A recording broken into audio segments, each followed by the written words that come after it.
दोस्तों, स्वागत है आपका हमारे न्यू यूट्यूब चैनल कहानी ड्रीम 2.0 पर। आज का टॉपिक है अकबर और बीरबल की कहानी। 3 सवाल। महाराज अकबर बीरबल की हाजिर जवाबी के बड़े ही कायल थे। उनकी इस बात से दरबार के अन्य मंत्री मन ही मन बहुत जलते थे।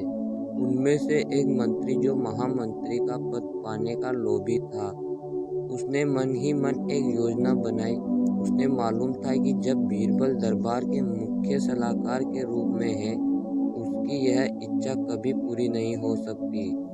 एक दिन दरबार में अकबर ने बीरबल की हाजिर जवाबी की बहुत प्रशंसा की। यह सब सुनकर उस मंत्री को बहुत गुस्सा आया।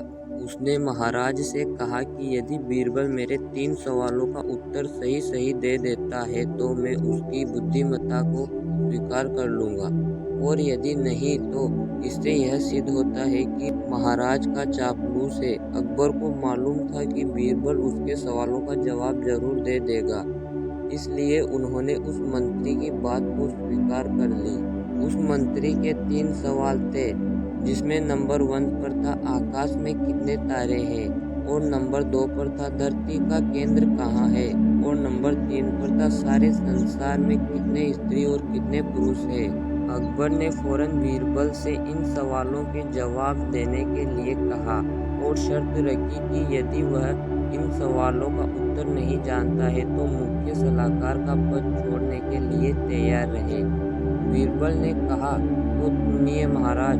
पहला सवाल। बीरबल ने एक भेड़ मंगवाई और कहा, जितने बाल इस भेड़ के शरीर पर है, आकाश में उतने ही तारे हैं। मेरे दोस्त, गिनकर तसल्ली कर लो। बीरबल ने मंत्री की तरफ मुस्कुराते हुए कहा। दूसरा सवाल।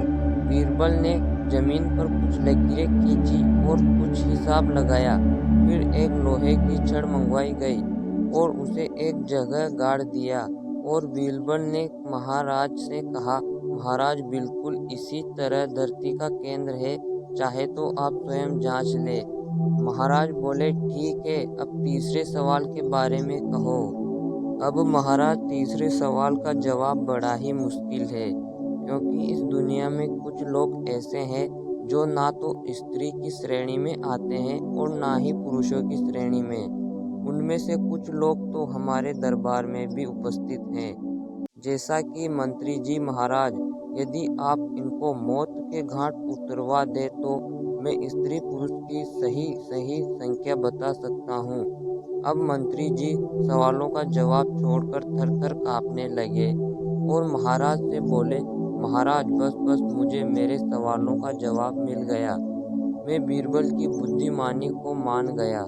महाराज हमेशा की तरह बीरबल की तरफ पीठ करके हंसने लगे। उसी बीच मंत्री वहां से खिसक गया। दोस्तों, अकबर के दरबार में बीरबल ही एक ऐसे व्यक्ति थे जो कि बहुत बुद्धिमान और चतुर व्यक्ति थे। ऐसी ही कहानियाँ सुनने के लिए हमारे चैनल को सब्सक्राइब कर लें।